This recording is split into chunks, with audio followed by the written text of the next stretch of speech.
Good afternoon. It's Heather Doyle Fraser, and I'm here today to do our afternoon pick me up. And like the past few days, I'm going to start with a little reading from my book, 40 Weeks, A Daily Journey of Inspiration and Abundance. I opened this book up randomly as I have been doing, and today we are at week 12, day 2, and that is in a time of allowing. So my book is separated into 10 weeks. A time of opening is the first 10 weeks. A time of allowing is the second 10 weeks. A time of releasing is the third 10 weeks. And a time of embracing is the fourth 10 weeks. So we are at week 12, day 2, a time of allowing. There is so much in this life that we feel we need to control. Yep. It brings us a sense of calm. Control feels safe and known. This is why we grasp at control of others, of situations, of the future. And for the most part, control is an illusion.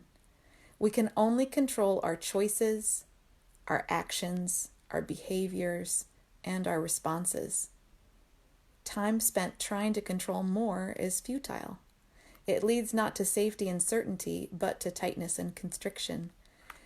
What would your day look like if you made a commitment to release your control of others and the situations in which you find yourself? What if your focus shifted inwards towards your responses and your reactions? I like that one for today because I think that in this time, we do feel like things are out of control, and they are to some extent, to a large extent, but it doesn't mean that they weren't in our control before. I think that there is an illusion of control that we have, and there are some things that we can control, but there's a lot that we can't. And that leads me back to those daily quarantine questions that we talked about the other day, letting go of some of the expectations of normal. And so I think that fits with that really well. And so looking at your day and what you can control and what feels good to control, that is a way to feel a little bit better also.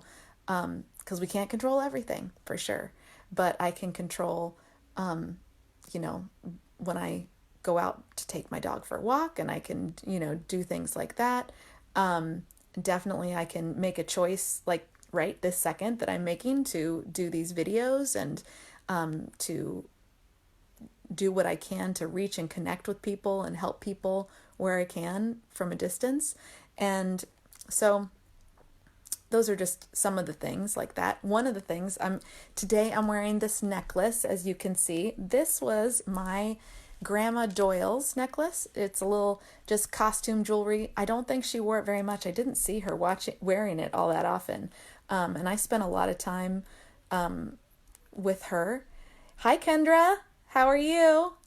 My sister and I would spend a lot of weekend nights with my grandparents, with my dad's parents, because my mom has always been a performer, musician, singer, and so she sang 4 nights a week. And on the weekends, my dad would go hear her too. And oh, thanks, Kendra. That's so sweet. It looks a little scarlet and gray, but it's more like it's a little pink and purple. But if it looks scarlet and gray, let's go for it. But anyway, my dad would want to go hear her sing, and so my grandparents would keep my sister and I overnight. We'd spend the night many weekends with them, and I just always felt so comforted, loved. She was just, and my grandfather too, just amazing, kind, generous, thoughtful, compassionate people. And today, when I was getting dressed, it was so sunny out. I was so grateful to see the sun again. I'm here in Ohio, and we had a beautiful, and it's still really warm out. It's like 65 degrees, but the sun was super shiny, made me feel really uplifted. And so when I just thought, you know what, I'm going to wear this necklace because it reminds me of my grandma and it makes me feel good and it's something that I can control and it's so comforting to me. Like I said, I don't think she wore it very often, but it makes me feel good to know that she did wear it and then I'm wearing it today. And I think that, when I was down, like on that road, down that path of my grandparents and thinking about her, I was thinking, wow, she would have just really risen to the challenge of this. She had, you know, lots of canned goods all the time. Like anytime she had canned goods, she did a lot of canning. She made her own jam and jelly, apple butter. So she always had an abundance of that in the cabinet. She had all the rubber bands you could possibly need or want. Also, bread bags, lots of bread bags. When my sister and I were little, if it was raining, she would have us put bread bags over top of our boots to make sure the boots didn't get muddy, when we were playing outside in the wet, sort of muddy stuff. But she had so much of that because she saved things, and she really, I think, as during the Depression, she really was cognizant and then just carried that with her. So I was just kind of channeling her a little bit and feeling her presence, and that's why I wore this necklace. But I was also thinking that she was a really wise woman, and I mean, she had 7 kids. She saw a lot happen. And I think I was looking through our book Freedom too, since I've been reading from that as well. And this passage stuck out to me. And I think that my Grandma Doyle would definitely have been in alignment with this piece. And this section is in chapter 6, which is, I don't remember what chapter 6 is called. Oh, this is so great. I forgot what chapter 6 was. Help is on the way. Isn't that awesome? So this chapter is Help is on the way, and one of the sections is called Impermanence. This too shall pass. I need to get better at that. So I'm just going to read you this little section because when I read it today, I was like, oh, that feels good. So I hope this picks you up a little bit too. Impermanence, this too shall pass. Everything in life is constantly changing. When we are heading towards our dreams and values, it is helpful to remember this. If we just think about the weather for a moment or look at pictures of ourselves from the past, we can actually see that everything is constantly changing. The challenging moments, emotions, and thoughts all will pass as you move compassionately in your valued life direction. Just having this knowledge and giving ourselves this gentle reminder on our path of life can be so helpful. There is a very famous and ancient story about this truth.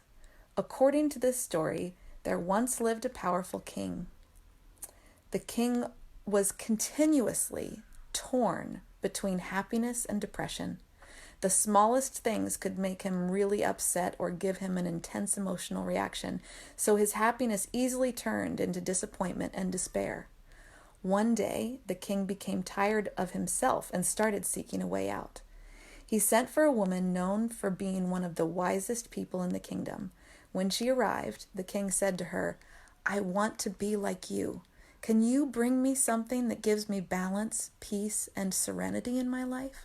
I will pay whatever price you like."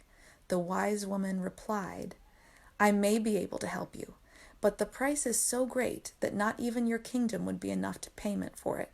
Therefore, I will give it to you as a gift if you will honor it." The king gave his promise, and the wise woman left. A few weeks later, she returned and handed the king an ornate box carved in jade. The king opened the box and found a simple gold ring inside. The inscription on the ring read, "This too shall pass." "What is the meaning of this?" asked the king. The wise woman replied, Wear this ring always, whatever happens. Before you call it good or bad, touch the ring and read the inscription.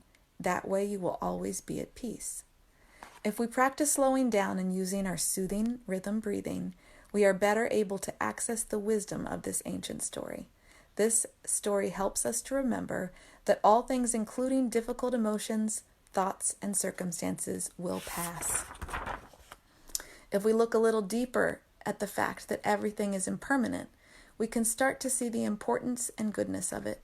Impermanence makes it possible for pain to pass, for beauty of the changing seasons, for sickness to be cured, for the acorn to grow into the oak tree, and for the child to grow up. We can train ourselves to remember impermanence to help us live our values deeply each day, and also to help us cope with painful experiences. So, like I said, I think that she would be on board with that. And when I read that, I thought, I need that today. And I hope that that gave all of you just a little pick-me-up. And I will see you again tomorrow. Have a good one. Bye.